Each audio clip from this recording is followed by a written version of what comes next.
Okay, we're good. Good to go? Yeah, we can start. Okay. So the regular board meeting of the governing board of trustees for the Romoland School District is called to order at 6:30. I'll do roll call. Mr. Reller, Here. Mrs. Moon, Here. Ms. Kleitz, Here. Mr. Sperry, Here. and myself, Mr. Aguirre here. So do we have any public comments for a closed session? No, we do not. Okay. And we will go to closed session. Closed session will be called at 5:31 to discuss public employee discipline, dismissal, release, and negotiations.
Can you hear me? Can you hear me?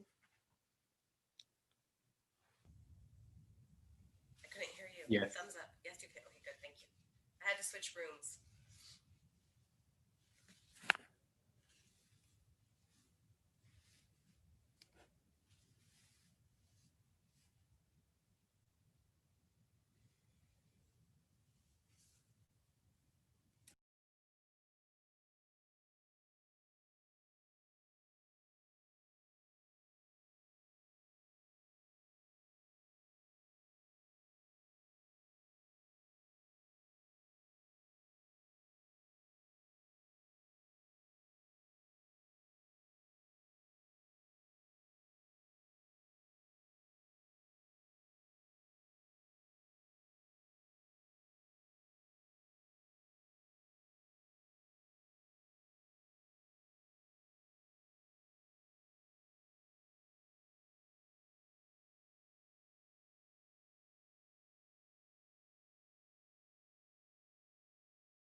All right, everybody's here. We can start whenever you're ready.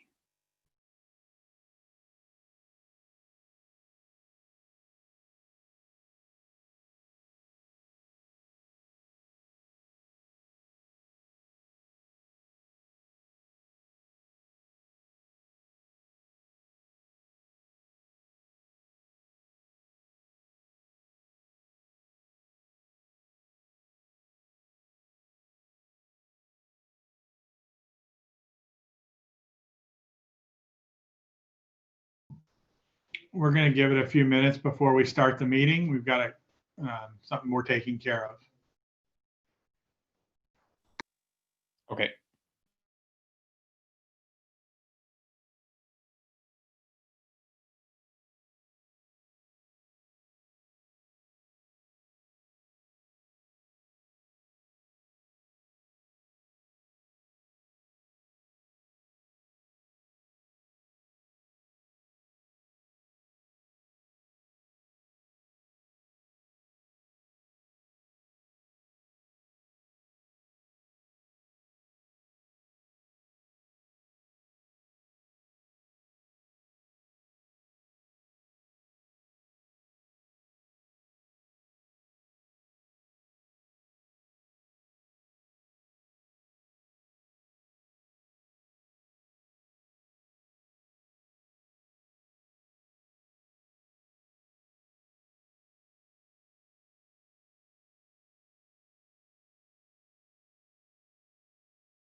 All right, we'll get started. The regular board meeting of the Romoland School District has reconvened at 6:34. Is there anything to report from closed session? Mr. Sperry? Nothing to report. All right, with nothing to report, we will move on to the Pledge of Allegiance. Stand. Pledge of allegiance to the flag of the United States of America and to the republic for which it stands, one nation, under God, indivisible, with liberty and justice for all. All right. Now, before we move on to the agenda, a board member has requested the board consider amending the board agenda and moving action item L7 to information item. At this time, is there a board member that would like to address the Board of Trustees to explain the amendment that is being recommended? Yes, I would. The reason I'm requesting this be moved to an information item is because the agenda item is indicating some sort of school reopening potentially, and with our COVID cases, we know that that's not the fact.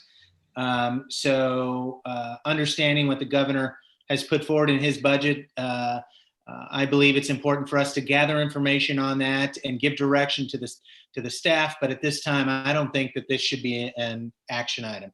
So I motion to move that item to information L7 to an information item. All right, so do we have any discussions? All right, so do I hear a motion to accept the recommendation to amend section action item L7 and move it to the information item to the agenda as presented? I'll motion. Do I hear a second? I'll second.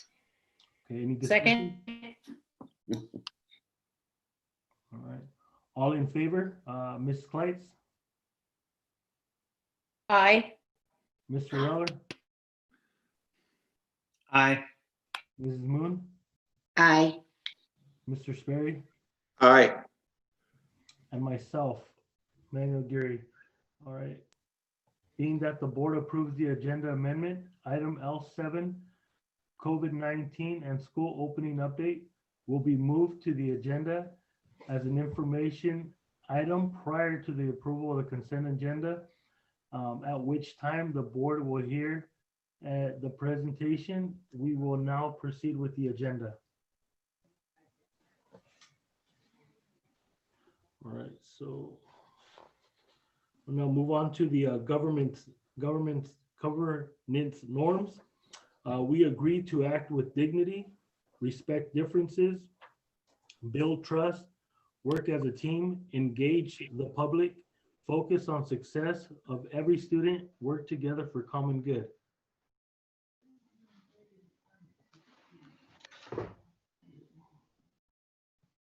All right, so we'll move on to the to reports.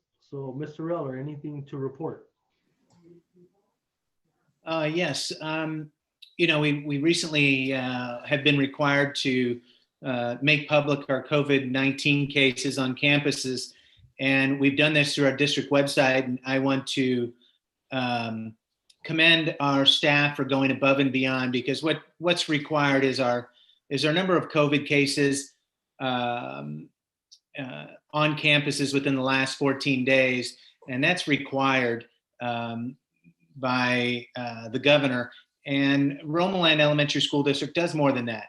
It reports to the community how many total COVID cases we've had on campus. And I really appreciate the transparency that our staff, under the leadership of Trevor, in making sure that our community is well informed of what is going on with respect to COVID-19.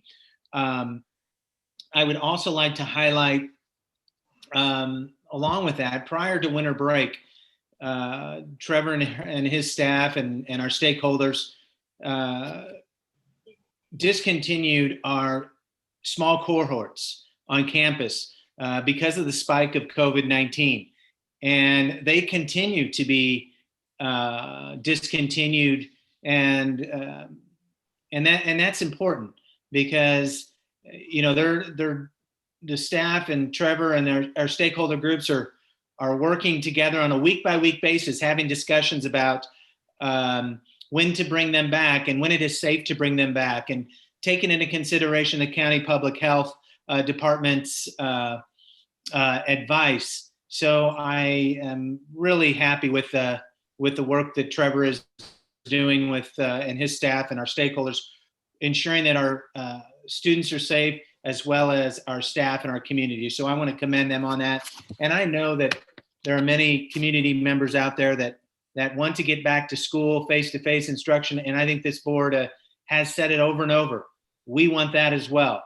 But we are restrained from doing that based upon the state public health, as well as county public health and our COVID-19 numbers. So I know that we'll eventually get there.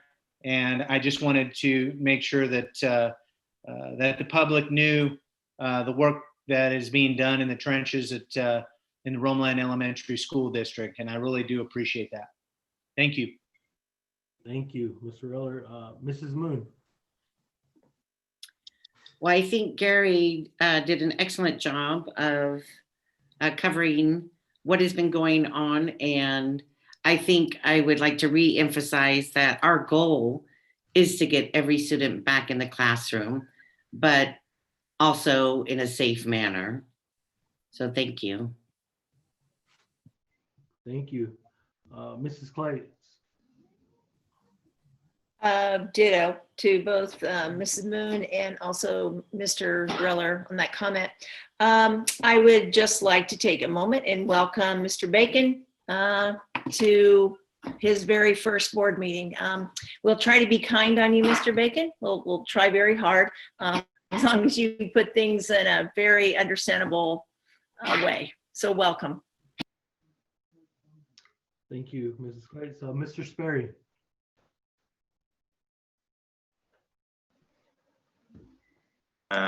No comments other than what's been said at this point. And again, welcome to our board meeting, Mr. Bacon. Thank you. Good to see you. And likewise for me, welcome Mr. Bacon, and thank you guys for covering that as far as, number one is safety for our students. So we'll move on to Superintendent Report, Mr. Payton. Thank you, Mr. Aguirre. First off, I'd like to congratulate Mr. Reller. He was recently nominated by another Riverside County School Board member to serve on the California School Boards Association Delegate Assembly. I believe there's still an election process to go through till that's finalized, but we wish Mr. Reller luck in that endeavor, and we love to have Romoland represented on that committee. So thank you for being willing to accept that nomination, Mr. Reller. Second has to do with COVID and what we've been seeing. Cases continue to rise in Riverside County. It's very important to stay vigilant in practicing all safety protocols.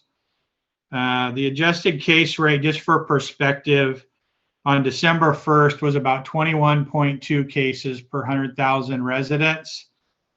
And today on January 12th, that has escalated to 107.2 cases per 100,000 residents. And that's been on an incline ever since. So as a result of these increases, as previously mentioned, we had to cancel some of our small group instruction on our campuses. Obviously, it's not ideal, but the safety of our staff and students has to remain our top priority.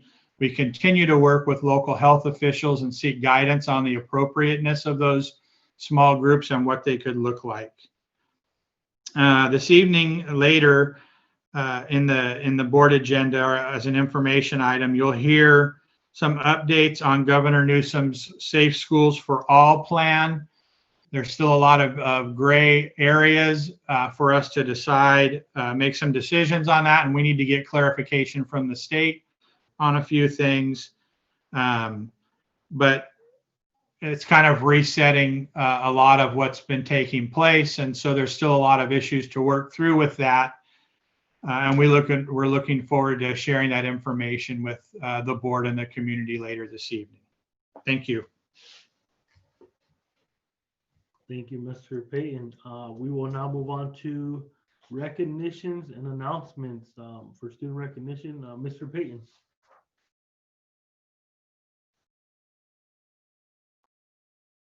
Thank you, Mr. Aguirre. Again, one of usually the best parts of the board meetings, though they're done virtually this time, I'd like to recognize our January Students of the Month. And for Boulder Ridge Elementary School, we have first grade student Ella Clark and first grade student Selena Saragosa. So congratulations to Ella and Selena for being selected January Students of the Month for Boulder Ridge Elementary.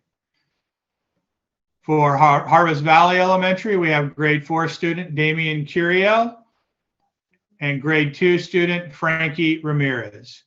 Congratulations, Frankie and Damian. Mesa View Elementary, first grade student McKenna Glassmeyer and third grade student Mariah Solorzano. Congratulations, McKenna and Mariah. Romoland Elementary, grade 2 student Jose Herrera Espinoza, and grade 3 student Erica Godoy. Congratulations, Jose and Erica. And Ethan A. Chase Middle School grade 7 student Amelia Granados, grade 8 student Melanie Alvarez. So congratulations, Melanie and Amelia. Congratulations to the group for being great representatives of our school district and your schools. We appreciate your efforts, and I believe you can pick up your trophy at your school site, and your principal will be making arrangements for that.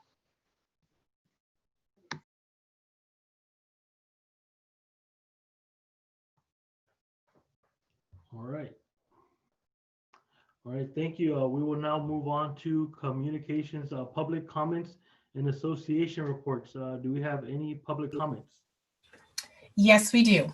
We have one public comment, and so I will read it into the record for the Board of Trustees. The comment was submitted by Mike Ansel, a Mesa View and Ethan A. Chase parent, regarding reopening the schools. Good evening, Board. My name is Michael Ansel. I am a parent of 2 students in the district, one at Mesa View and one at Ethan A. Chase. As a parent, I am done with virtual learning. As a student, they are done with virtual learning. If you step into one of those virtual classes, do you really feel that our students are receiving an actual education? An actual one. For example, just this week in a science class at Ethan A. Chase, students were given a quiz for extra credit. Do you think the questions were science related? Here are a few. Where is Kanye West from? What is Cardi B's real name? Who is the co-writer for the song Bella Achi?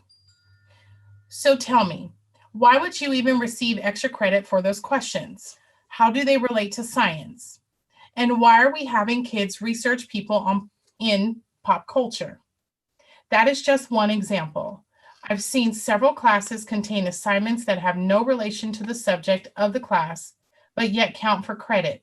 Is that the education we are to expect now that it is virtual?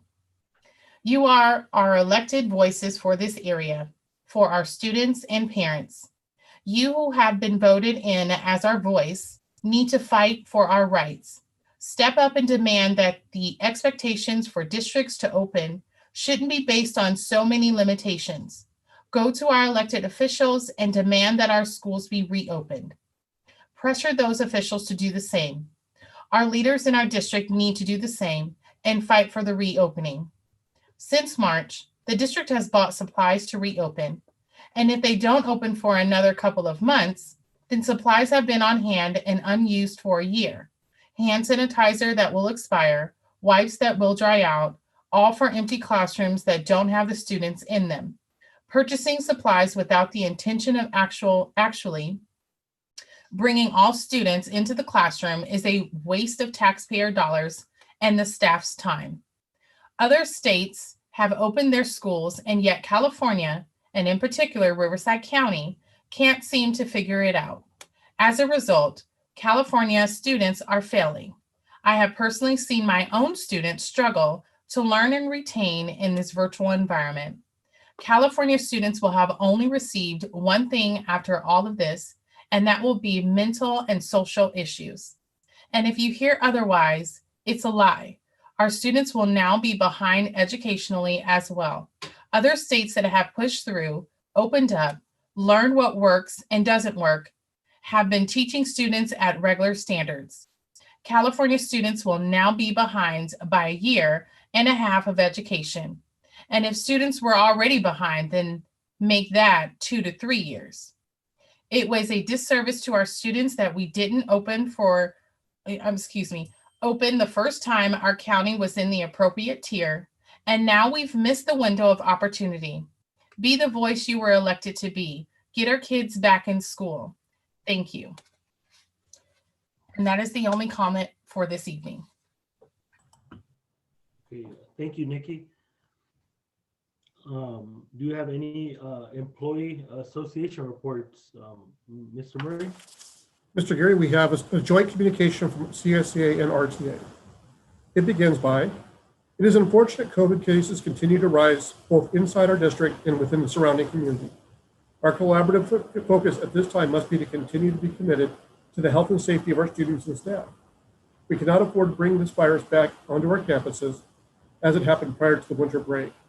We are sure the board was informed of our staff COVID testing in December, where we had a substantial number of staff test positive. Even now, the positivity rate continues to climb. The district agreed with both associations back in March to adhere to the recommendations of CDHP to navigate through this pandemic as cautiously as possible. Currently, our county, as most of the state, has recommendations to provide any and all services from the safety of our homes. We understand that learning under these conditions is difficult for our students, their families, and all staff. However, the starting and stopping of in-person and back to virtual can be just as disruptive.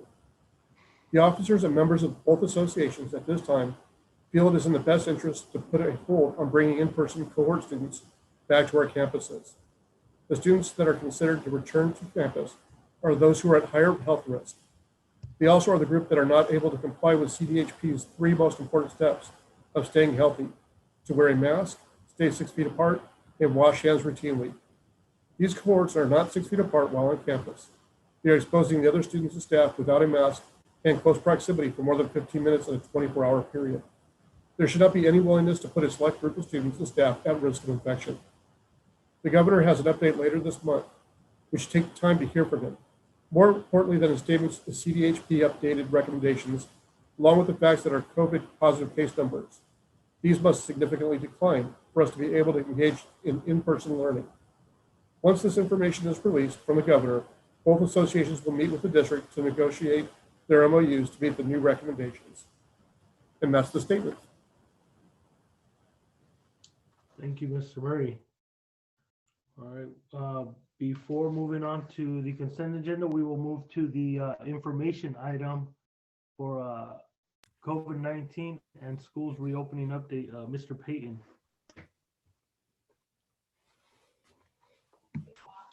Thank you, Mr. Aguirre. We have a presentation tonight that will update the board on the governor's new proposal. It's still a proposal at this stage. And we've got several cabinet members that will be speaking on various parts of the plan. And then I will summarize it on the last slide. And with that, I will turn it over to Ms. Weiss, who will be starting us off on the presentation. Good evening, Board President Aguirre, board members, members of cabinet.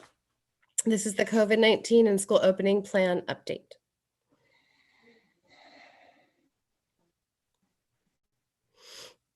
As you may recollect, we currently are functioning under the blueprint for safer economy, in which all counties are placed into a color tier based upon the case rate of COVID in the county. Riverside County is in the purple or widespread tier, and because of that, we are currently engaged in the virtual learning model. Next slide. As you can see, over many weeks, we have been in the widespread purple tier. This chart shows through January 5th, with the widespread being a case rate of 94.8. And later in this presentation, we'll talk about today's update to this data and the new case rate for Riverside County.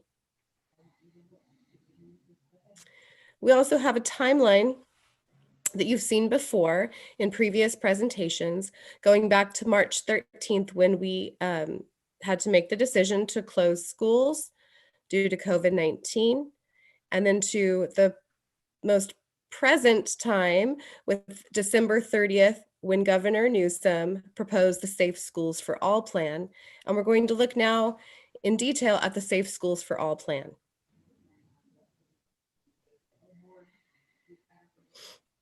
So you'll see highlighted the word proposed with the Safe Schools for All plan. And this is an adaptation of Governor Newsom's presentation from December 30th. And the keyword is proposed because the legislature for California has yet to approve this proposed plan. Next slide. The plan has a phased-in person learning approach with the youngest and most disproportionately impacted students to be prioritized. The approach focuses on elementary students with TK through 2 first, then grades 3 through 5, special education, and populations disproportionately impacted by COVID-19, such as foster and homeless. Supporting all communities to be on track for safe in-person instruction by early spring of this year. And of course, distance learning would remain an option for parents and guardians and students who so choose to continue with distance learning.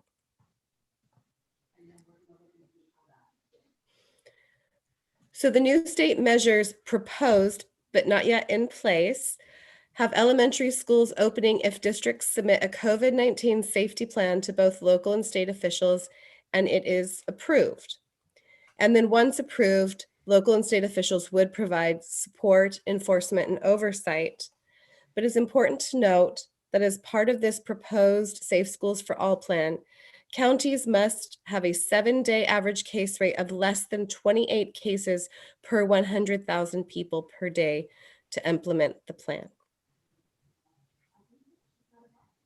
There are 4 main components to the proposed Safe Schools for All plan: funding to support opening, safety and mitigation measures, hands-on oversight and assistance support for schools, and transparency and accountability measures.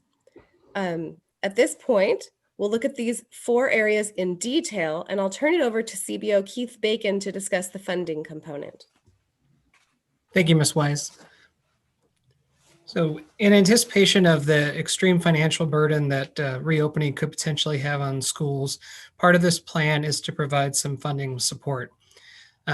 Currently, the information that we have is that the governor has requested that legislation be passed to propose an early action legislation package to provide $2 billion statewide, which comes in the form of a grant of $450 per student if a school district applies to open before February 1st, and $337.50 if a school district applies to open before March 1st. In addition to that base grant funding, there's weighted funds that are going to be added on top of that to help support the students from low-income families, English learners, foster youth, and other disproportionately impacted students.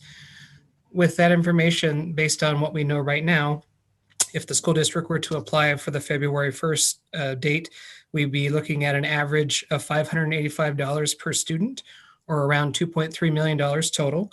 And if we were to apply for the March 1st date, we'd be looking around $439 per student, or around $1.7 million total. Those numbers are subject to change because this has not been approved by the legislature. There's also some talk about working with federal partners to help cover the cost of testing at 58% of students through Medicaid. We don't have any clear information on what that looks like, if that's going to be discounted testing or if that's going to be billing to the federal government to help cover the cost. So there's still a lot of uncertainty around that piece. And then there was a reminder that schools have the funding that was passed in the CARES Act and in the more recently CARES Act Part 2, so to speak, where those funds can also be used to help support opening. So now at this time, I'd like to introduce Mr. Murray to continue the next slides.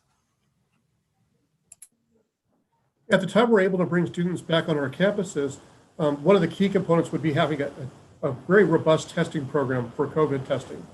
When we first come back with all of our students on campus or with students on campus, we would have to do weekly testing for both students and staff. And eventually when we get down to a certain number, we could transition to every other week of testing those who are asymptomatic, but it would still be done on a twice monthly basis, with the hope of eventually getting to where we're only testing symptomatic or responding to specific situations on campuses. But beginning, we would be testing on a weekly basis. Since we don't know much about the Medicaid support that we might receive, with some of our estimates, we're looking at a cost of anywhere from $500,000 to over $1 million per testing cycle to test all of our students and staff, and that's for just one testing cycle. So if we're doing it 4 times per month, we'd be looking at considerably more money over the course of that period of time. And as we look at the safety measures we have to take, we have to do some safety measures and mitigation measures as well. One of the key changes is we have a requirement that all students would wear masks. There were some groups of students that were excused from wearing masks. That would no longer be the case. And more importantly, on top of that, I should say, all staff would be required to wear masks, but it'd be surgical masks rather than any mask that a staff was comfortable wearing. They'd be then required to wear a surgical mask instead. We'd also have some contact tracing that we will continue, but we'll have state support with the contact tracing process, both with identifying best practices as well as potentially supporting the process itself. On that one, we'll need to get more details from the state about what kind of support we would receive.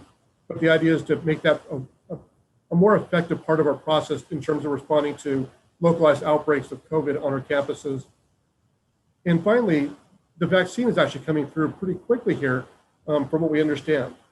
Educators are part of phase 1B. We're currently in phase 1A of the statewide vaccination plan. Once we get to 1B, then employees of our school district would be eligible to take and go out and get vaccinations. We're not entirely certain when the start date would be for phase 1B. We'd heard middle of the month of January. However, I do believe that there's been a slower rate of rollout. So we're not sure what date that might be.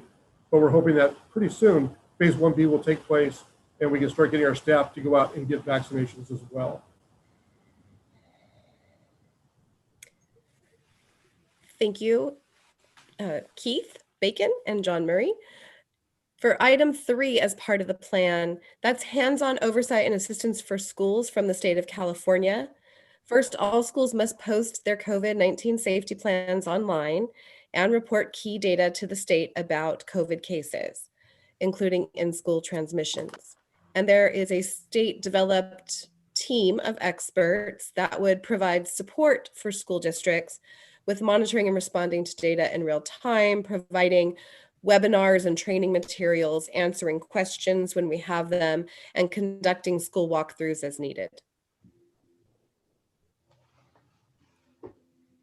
And the fourth component of the governor's proposed plan is transparency and accountability measures, where the data and plans submitted to the state would be publicly available. Each district would be posting their reopening status, their school safety plan, the level of available COVID funding the district has received, and data about in-school transmissions.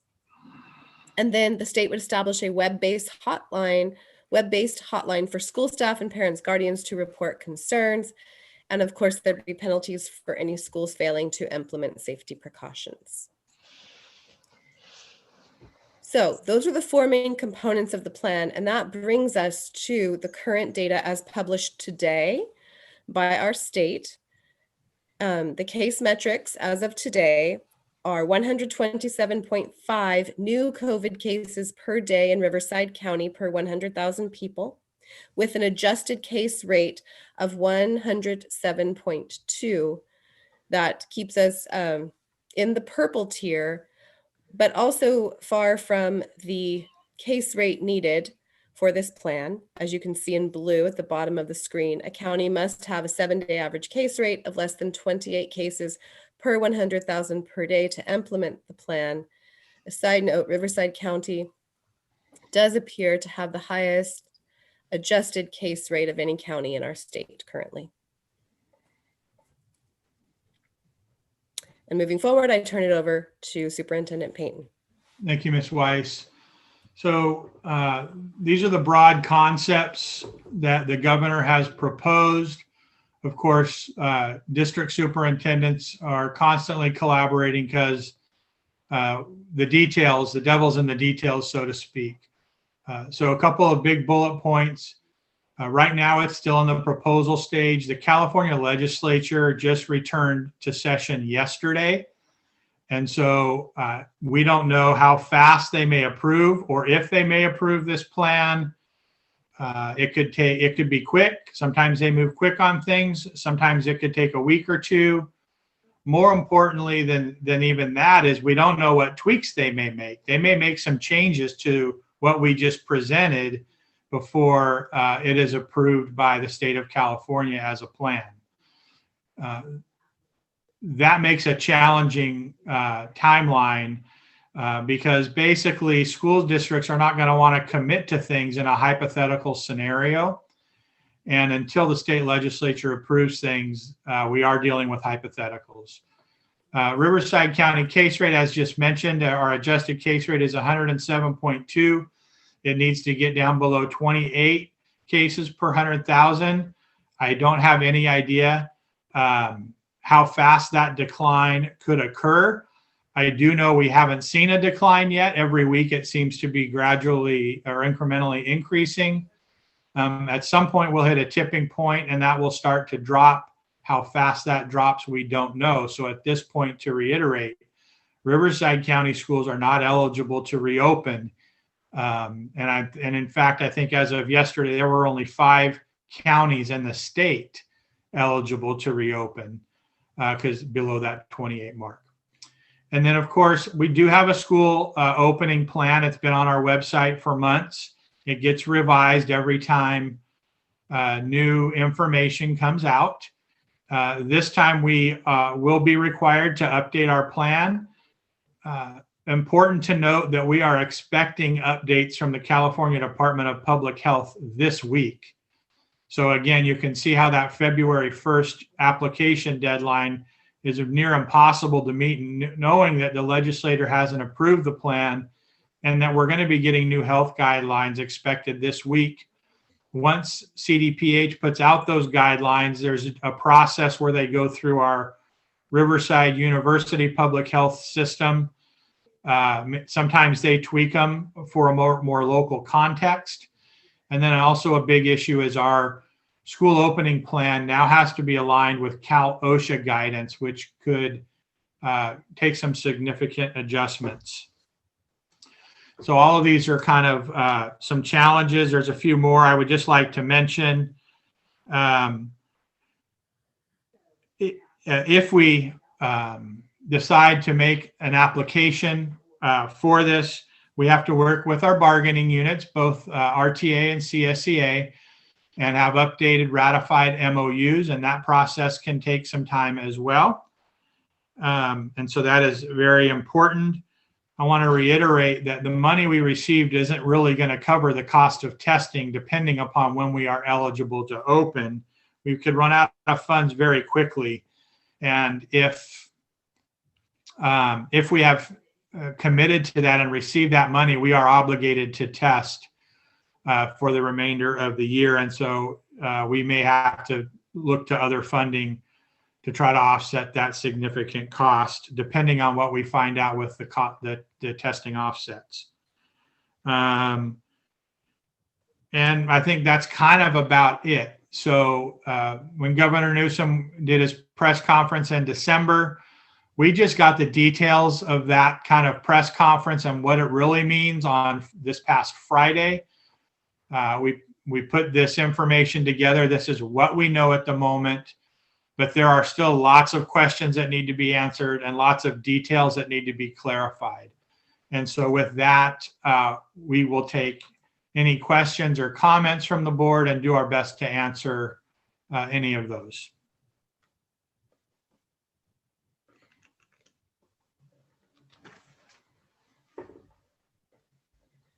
I have a question, Trevor.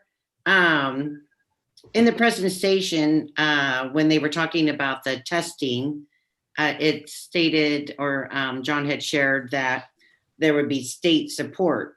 The state support is being funded by those plans. Is that correct? In the amount of money?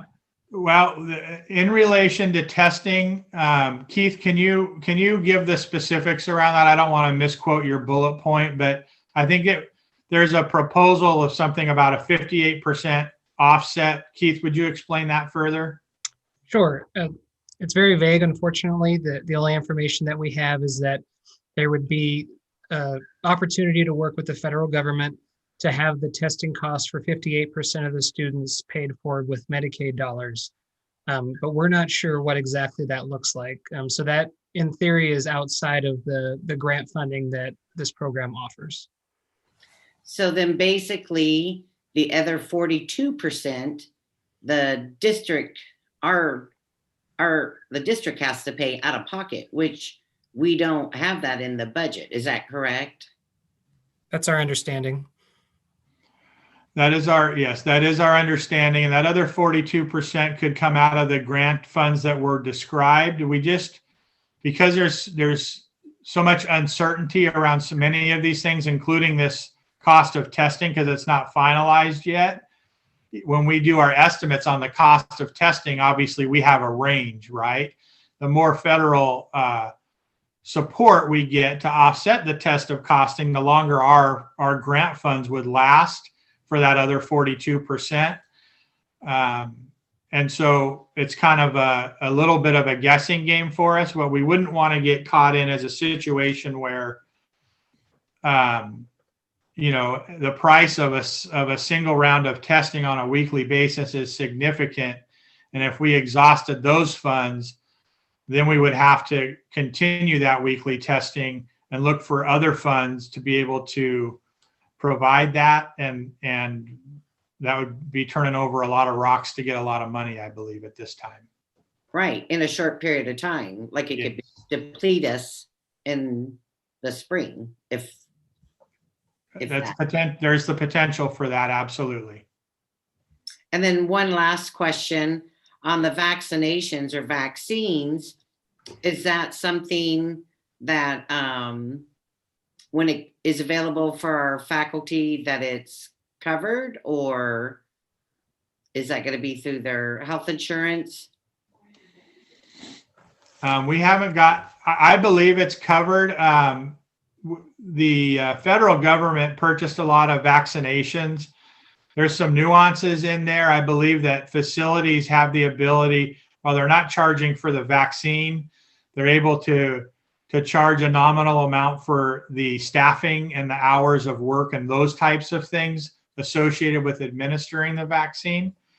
So we are unclear yet what that might mean in terms of whether that's a district cost, an individual out-of-pocket cost, or no cost at all. We do not have that information at this time. Okay, thank you, Trevor.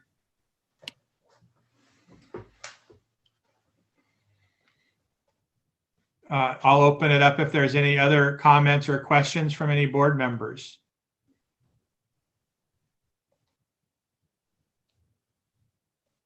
I'm delaying in case people are muted for just a few seconds.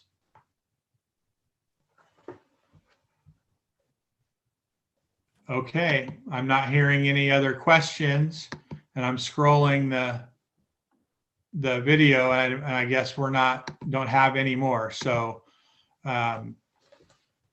we look forward, as we get more clarity in-house as a district, we look forward to sharing those updates via information items with our board at future meetings. So with that, we'll move on to the next. Well, I think it's a moot point right now.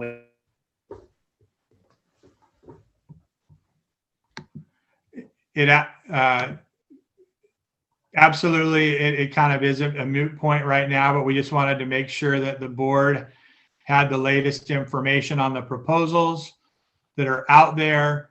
And I think because sometimes people read the press and they don't understand the details of it, and they're talking about things on a statewide basis, but to emphasize, Riverside County is far from being eligible to reopen schools at this time.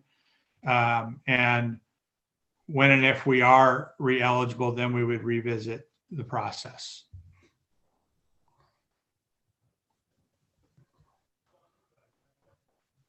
I think, Mr. Aguirre, we are ready to move on with the agenda. All right, thank you so much for that information. We will move on to the consent agenda. Items on the consent agenda are approved in one motion. Do you have any board members that have comments or questions with the consent agenda? Okay, do I hear a motion to approve the? A motion? Do I have a second? I'll second it. Okay, all in favor, Mr. Reller?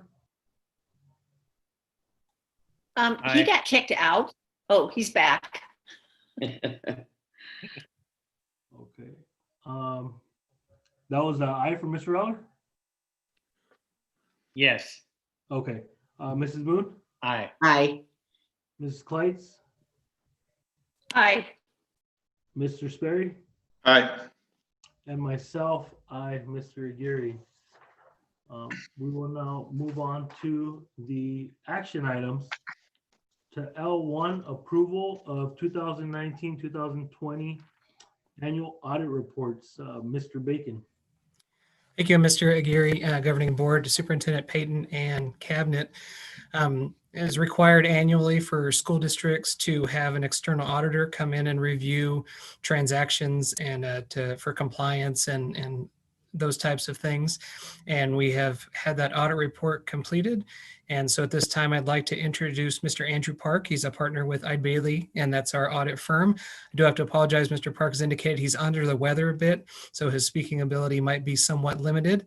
So if there are any questions he's unable to address tonight, we'll get questions and we can get back to you. Mr. Park. All right. Well, good evening and Happy New Year. So I am a bit under the weather and I don't have that much strength to kind of project my voice, unfortunately. Do we have a copy of the audit report that we could put as part of the Zoom by chance? If not, it's fine. Oh, I'm sorry, I don't have that available. Okay, so hopefully the board members had an opportunity to look at the audit report or a copy of the audit report as part of the agenda packet.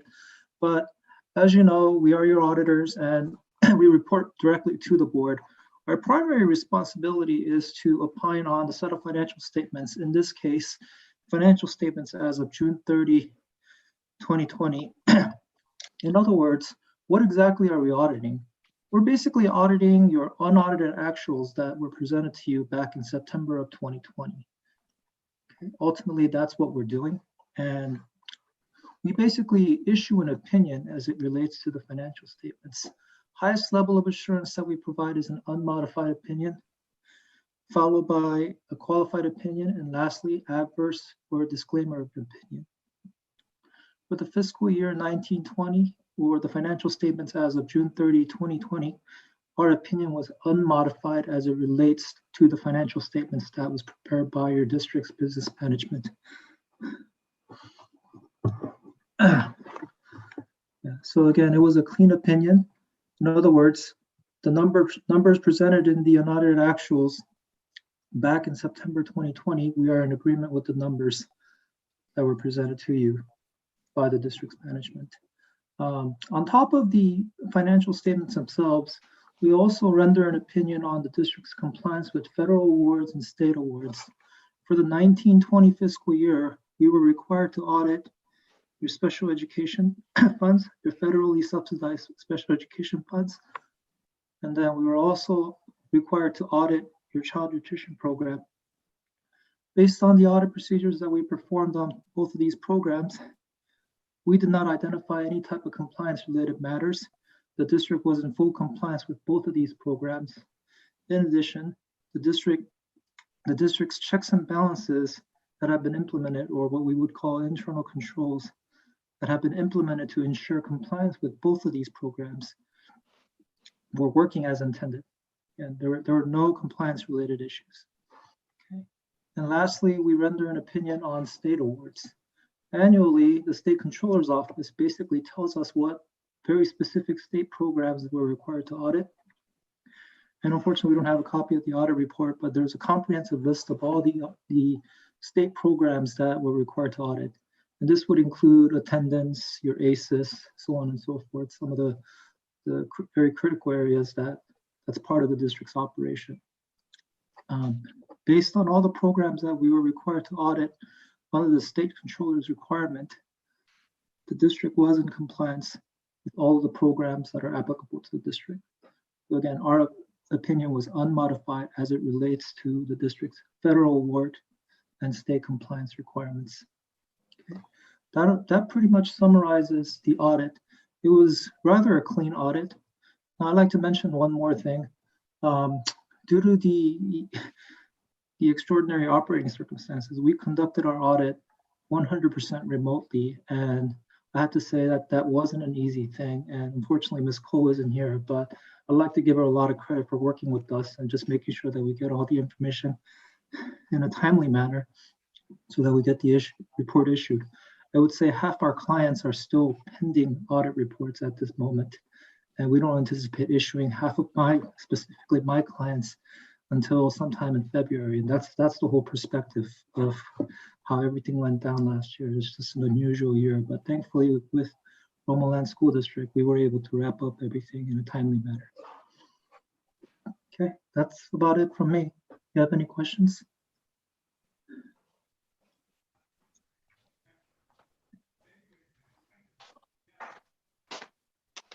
We have no questions.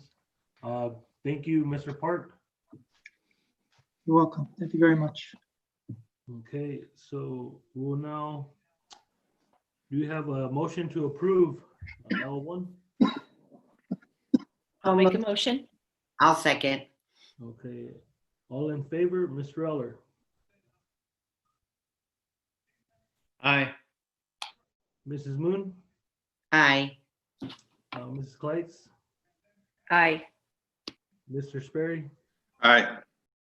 and myself, Mr. Gary. Aye.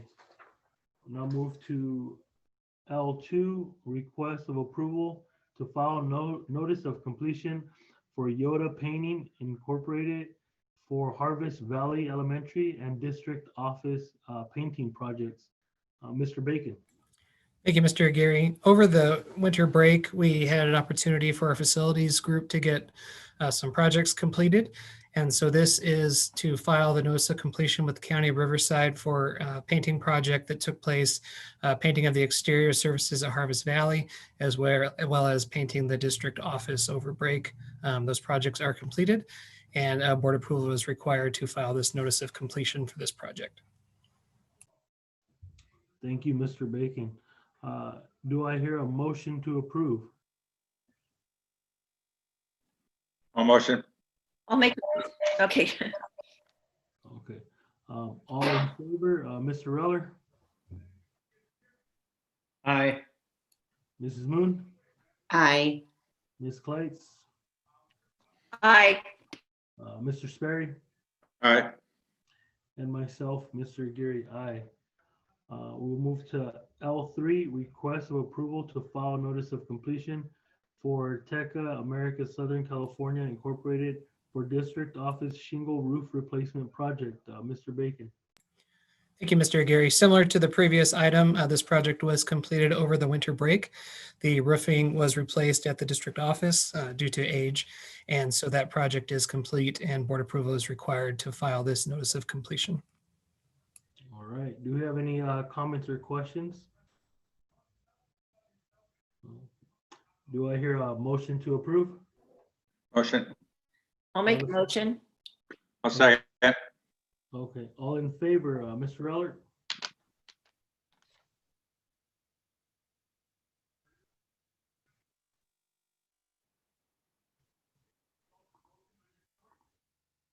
Mr. Reller,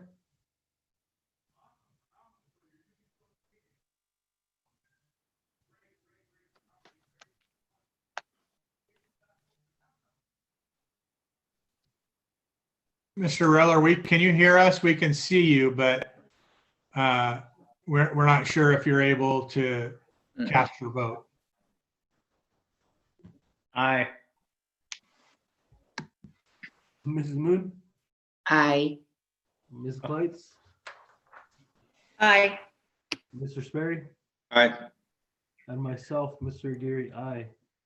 Moving to L4, revised certification of signature, Mr. Bacon. Thank you, Mr. Aguirre. The board took action to update our signatures at its annual reorganization meeting last month in December. However, at that time, Ms. Cole was still in place as the chief business official. This board approval would allow myself to replace her and as a certified signature on behalf of the district. Thank you. Do I have any comments or questions? All right. Do I hear a motion to approve? Motion. I have a second. Second. I'll All second. in favor, Mr. Reller,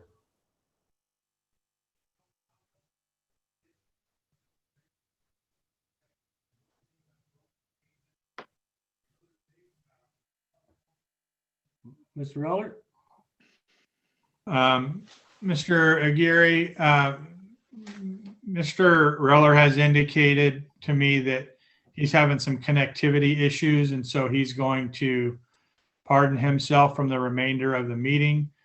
And so if you could make that reflect on our notes and our voting, that would be appreciated. All right, thank you. All right, so Mrs. Moon, Aye. Ms. Kleitz, Aye. Mr. Sperry, All right, and myself, Mr. Geary. Mr. Reller will not be attending today due to technical difficulties.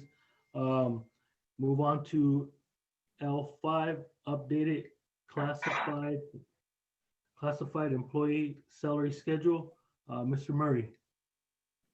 Well, as of January 1st, we had an increase of the minimum wage from $13 to $14 per hour. As a result, we had a few levels of our salary schedule for a new duty supervisor and food service worker that would have been below the mandated minimum wage. This updated salary schedule simply brings that number up to $14 per hour in those cells. So now we remain compliant with the California state minimum wage. Okay, thank you, Mr. Murray. Any comments or questions? Okay. Do I hear a motion to approve? Motion. I'll second. All in favor, Ms. Moon, Aye. Ms. Kleitz, Aye. Mr. Sperry, Aye, and myself, Mr. Geary. Aye. L6, early childhood education salary schedule. Mr. Murray. This salary schedule includes both Head Start as well as the state preschool program. The most significant change in it is that from the previous salary schedule to this one, there's a 2.5% cost of living adjustment made to those members of the Head Start or early Head Start programs. This was part of the agreement that we had with the Riverside County Office of Education when they approved this grant over the summer. This is putting those on paper and approving those salaries. Okay.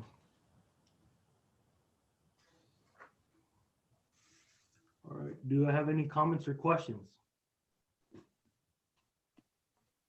All right, do I have a motion to approve? I'll make a motion. I'll second. Second. Okay, thank you.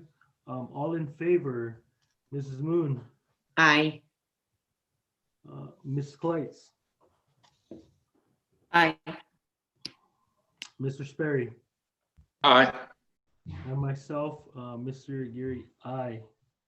Okay.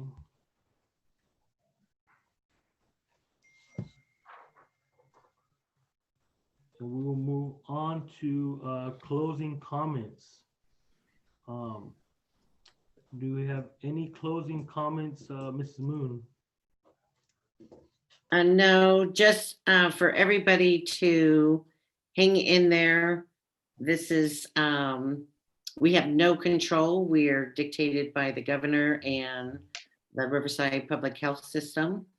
But we are working continuously, trying to figure out a way to get the kids back safely. And wishing and hoping that we have a normal year return for 2021 as soon as possible. Thank you. Thank you. Ms. Kleitz. I would concur with Mrs. Moon. And I would also say, wear your mask, stay 6 feet apart, don't get together with family members outside your own home, and things will get better. Thank you, Ms. Kleitz. Mr. Sperry. I've got no comments. Okay. And myself, ditto, just hoping this is all over soon and we can get back to normal. But I appreciate everyone's time. And this meeting is, our regular board meeting is adjourned at 7:30. Thank you.